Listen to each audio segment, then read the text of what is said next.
Si quieres saber cómo empezar en fotografía analógica por menos de 50 euros, este puede ser tu vídeo, quédate y te lo cuento. Mi movimiento inicial fue muy sencillo, me fui a una página de compra-venta de España muy famosa, que todos conocéis y empieza por W, y busqué la cámara reflex más barata que encontré, que me pudiera valer. Menos de 10 euros la cámara, con el envío y todo, menos de 12 euros. Busqué una a la que le pudiera acoplar alguno de los objetivos que ya tenía, pero en este caso si buscas un objetivo parecido a este, bueno, por 30-40 euros más puedes tener el kit completo. Así que llegó, le puse un carrete y a funcionar, os cuento. Muy buenas a todos, bienvenidos de nuevo a Camps and More, otra vez in the wild. Ahora mismo lo que os traigo es esta Reflex 1000S, que la verdad que, bueno, me está gustando, ahora os contaré por qué. Y una de las cosas por las que me está gustando es porque esta camarita de aquí, que de camarita tiene poco porque pesa un montón, es un hierraco, es porque le puedo montar ópticas M42. Y entonces eso me permite montarle, como veis, el Helios 44M que no pude aprovechar como Dios manda en la Zenith. Otra de las cosas que me gusta de la cámara es su simplicidad. Lo poco que necesitas para hacer una foto. En realidad tienes el anillo de la apertura en el objetivo, tienes el anillo de las velocidades aquí arriba, un selector de ISO, un exposímetro que funciona de la manera más sencilla del mundo, con un más, un menos y una aguja, lo más fácil que hay, y que va con una pila, pero la cámara es 100% mecánica, o sea que si no tienes pila, no tienes exposímetro, Sunny 16. Bueno, y si no quieres tirar de Sunny 16, siempre tienes la aplicación del móvil, que además es gratis, no te quejes.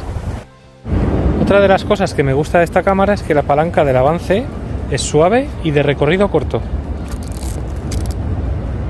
¿Habéis visto? En definitiva, es increíble lo poco que cuesta a veces conseguir una cámara. Ya os estaré contando, os habré contado el precio que me ha costado esta cámara, que funcione y que haga buenas fotos. Y paso a contaros, como siempre, un poco más sobre la cámara exteriormente. En este caso empezamos por arriba y lo primero que encontramos es este dial, que es muy curioso porque es un recordatorio del tipo de película que tenemos. Entonces ahora lo voy a colocar en empty porque tengo la cámara vacía. Tenemos el dial para el rebobinado, como veis aquí, con su flechita. A continuación tenemos la zapata caliente justo encima del pentaprisma, como siempre. Tenemos el dial de las velocidades, que en este caso va desde un segundo hasta un milésimo de segundo, y como viene siendo tradicional, tenemos, si levantamos la corona, ajustamos el asa, que lo tenemos por aquí, que va desde 10 hasta 1600. Tenemos esta pintura negra en el top plate, que yo creo que le da un aire un poco chulo, la verdad es que a mí me gusta, no sé a ti, ¿qué te parece? Y a continuación tenemos varias cosas, tenemos botón de disparo, el avance de la película, que como os contaba es suave, rápido y corto, relativamente corto. Tenemos el indicador de dónde está el plano focal y tenemos por aquí esta ventanita que nos indica el fotograma en el que nos encontramos. Por la parte de arriba ya lo tenemos. Vamos ahora a la parte trasera, en la cual encontramos el visor que podemos además desenroscar y enroscar correctores dióptricos en el caso de encontrarlos. Tenemos el número de serie de la cámara, Japan, donde está fabricada, y poco más. Súper plana la parte trasera. Lateral derecho no tenemos nada. Me voy al frontal y aquí sí encontramos el modelo de la cámara, la 1000S, de la marca Reflex. Por esta parte de aquí tenemos el botón que conecta al exposímetro, que se coloca así y que una vez cargamos la cámara y disparamos se vuelve hacia arriba para no gastar batería. Tenemos el temporizador, que como siempre actúa, pues eso, en torno a unos 10 segundos. En este caso lo hace además levantando el espejo, lo cual está muy bien. Para que lo veáis.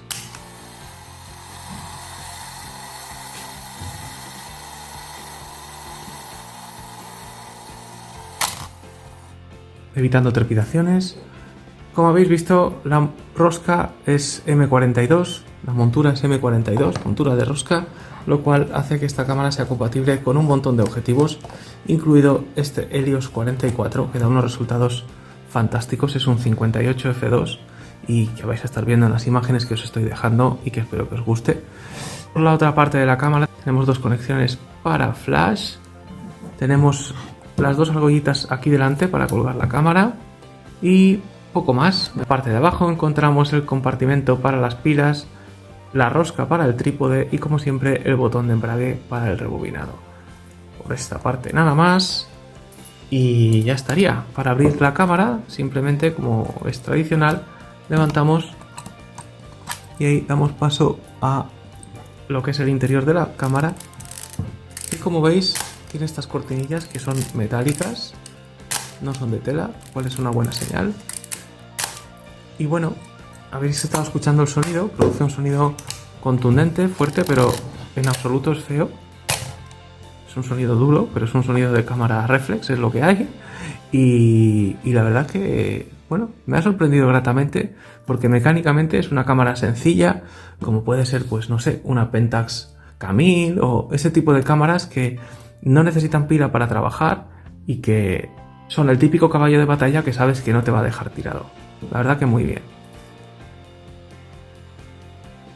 Bueno, a mucha gente que la ve le recuerda mucho a las prácticas, pero no es una práctica. Es una Reflex que está basada, es la versión, digamos, de la Chinon CS, que se produjo desde 1976, vendida por Fotocuele.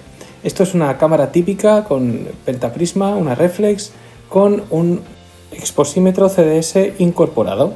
El diseño, desde luego, es muy similar a la práctica, pero el cuerpo es ligeramente más gordo y el botón de disparo está, en este caso, en la parte de arriba, cuando en la práctica está en la parte frontal.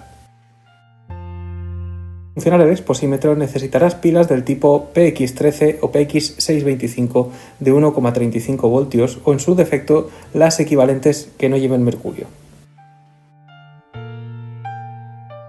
Y para daros un poco de perspectiva de Chinon, Chinon es una empresa que fue fundada en 1948, Kabushiki Gaisha, en Japón, y que fue disuelta en 2004 después de ser absorbida prácticamente en su totalidad por Kodak.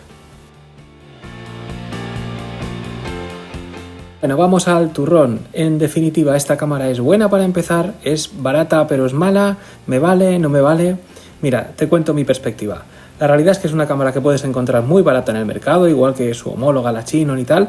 Es una cámara que, si la encuentras bien de precio y con un objetivo, tanto mejor, y si no, tienes ópticas M42 a casco porro, y sobre todo es una cámara metálica y mecánica que es un hierro y que funciona francamente bien, la verdad. Ponle un buen cristal delante, coge un buen carrete, llénala y tira fotos como las que estás viendo, que no son ninguna maravilla, pero por lo menos representan un poco lo que puedes hacer con esta cámara. Como siempre, 1.000.000 de gracias por estar ahí. Déjale tu like al vídeo si te gustó y deja tu comentario, que sabes que te leo y me encanta contestarte. Un abrazo fuerte, cuidaos mucho y paz.